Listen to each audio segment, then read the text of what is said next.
What's up, metal and heavy music fans? These are my top picks for the best metal albums of November.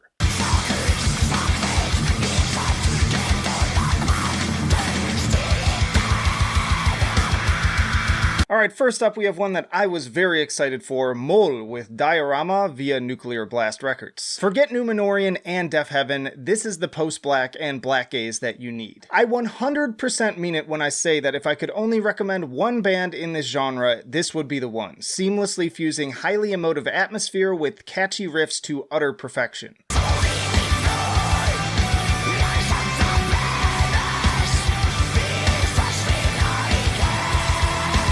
Every song is an incredible catharsis, diving into the darkest pools of sorrow, only to take flight with sparkling, shimmering rays of hope and empowerment. And unlike many bands in this genre, Mol weave hooks into all of this that you'll actually find humming to yourself hours later. Don't be surprised to find this one on an end-of-year list in December. Next up we have Sarke with Allsighr via Soulseller Records. The veil of light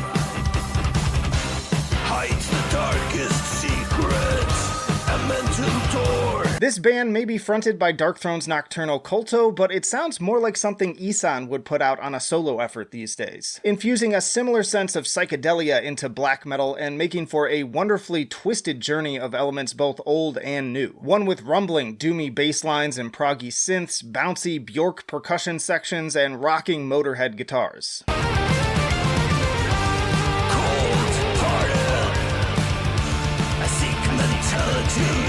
Nocturnal's raspy snarls somehow match all of these styles perfectly without ever having to shift his own. If you want to hear some black metal with a little bit more to say than most this month, don't sleep on Sarke. Then we have In Mourning with The Bleeding Veil.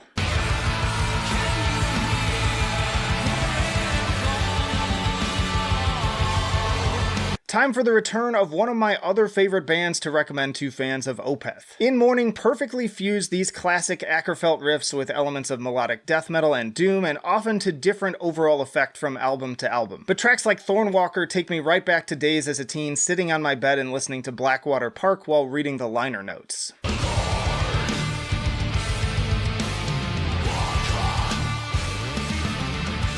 Just tons of great riffing and frequently shifting palette of styles and textures, aided by very adept instrumentation and varied vocal approach. I've enjoyed some In Mourning albums better than others, but I think that this one is easily going to be one of my favorites. Next is Obscura with a Valediction via Nuclear Blast Records.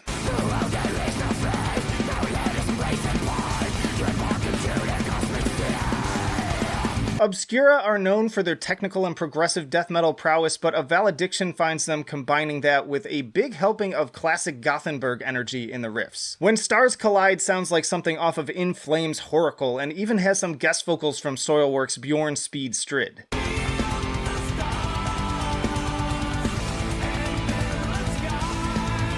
But this album delivers even more stylistically, with everything from Devoured Usurper getting extra brutal and groovy in the vein of Morbid Angels Where the Slime Lives, to what sounds like a straight-up Megadeth solo bite on instrumental Orbital Elements 2. Another triumph for a highly talented band with a lot of flexibility. On a completely different note, we have SeeYouSpaceCowboy with The Romance of Affliction via Pure Noise Records.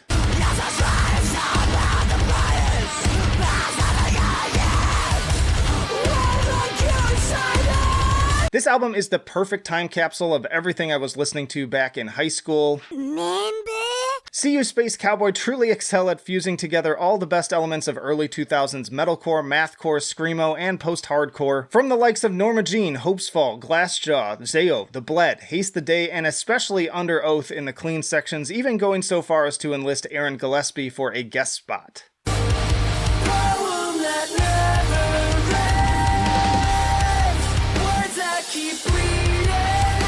It's a chaotic collage of panic chords, breakdowns, pop-punky choruses, and a broad spectrum of, again, vocal styles. One that perfectly captures all of the same feelings the classics gave me back in the day. For my money, one of the most exciting new bands in the genre right now, and one of my favorite metalcore albums of the year thus far. Then we have Aephanemer with A Dream of Wilderness via Napalm Records.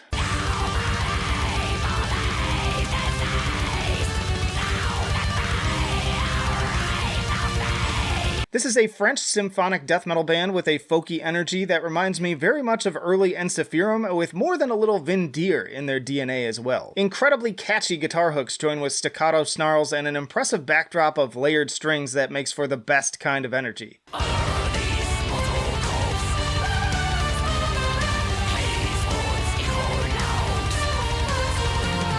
The last few years have been disturbingly sparse when it comes to great folk metal, so to get that packaged with elements of also amazing black and mellow death is exactly what I needed. For just under an hour, A Dream of Wilderness takes me away to lush forests and fog-shrouded mountaintops. So trade the pajama pants and Netflix binge for elven cloaks and goblin-slaying daggers. It's time for an adventure. Next up is The Lurking Fear with Death, Madness, Horror, Decay via Century Media Records.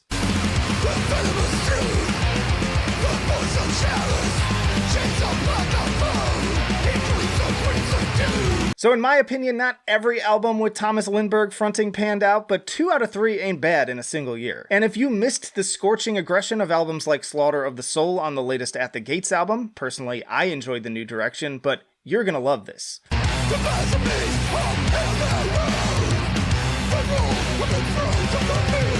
No bells and whistles, just straight Swedish death metal through, and honestly, tracks like Cosmic Macabre would have been right at home on those early At the Gates albums. Hammering beats, endless hooks, and Thomas's always trademark raspy snarls make this an easy recommendation. Getting even more underground here, we have Moore's Virum with The Living.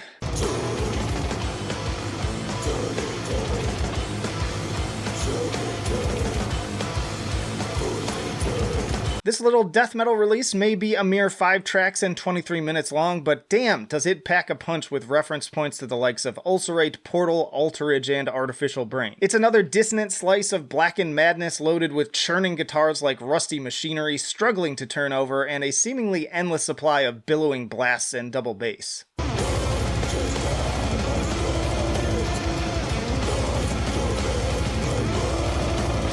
The atmosphere here is absolutely on point, and I'd love to see one of these tracks set to a curtain-esque video to match. In short, I think the track names say it best: inside death's womb, purge the living. And then it finally is here, Prescriptor McGovern's Apsu with their self-titled album via Agonia Records.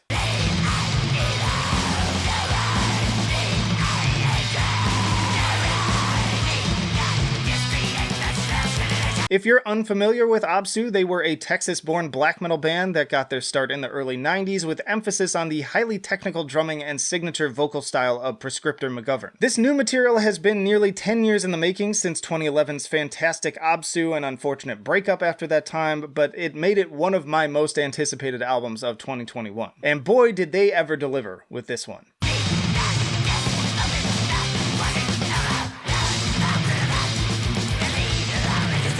All of the best elements that made the band great to begin with are here: the insanely chaotic and mathy drumming, the lightning shredding of the guitars, and of course Prescriptor's trademark staccato snarls. Add a few tricks from new guitarist Vagrias of Possessed and Gruesome fame, and some increased experimentation with synth, and this is pretty much everything I could have hoped for, even if I will miss Melissa Moore's incredible mark on the band. Check out my full review for more details. And then another album I was very stoked about, Converge with Bloodmoon 1 via Epitaph Records.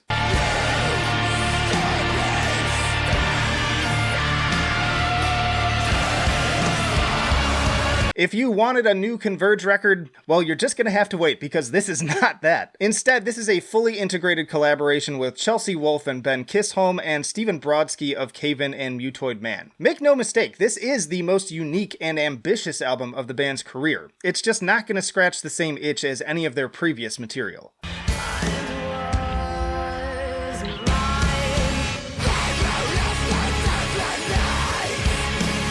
Largely, speed and technicality have been traded in favor of highly dynamic arrangement and haunting David Lynch atmosphere. You remind me today of a small Mexican chihuahua. I made comparisons in my review to everything from Brodsky's own Cave-In to Helmet, The Smashing Pumpkins, and Tom York. And even if you weren't previously a Converge fan, this one is still worth checking out in that it's unlike anything they have done before. Check out this playlist for full reviews on many of these albums and even more recommendations from this month, and let me know in the comments your favorite albums of November. But that'll do it for now. Flight of Icarus signing off. I will see you in the trenches. Chihuahua.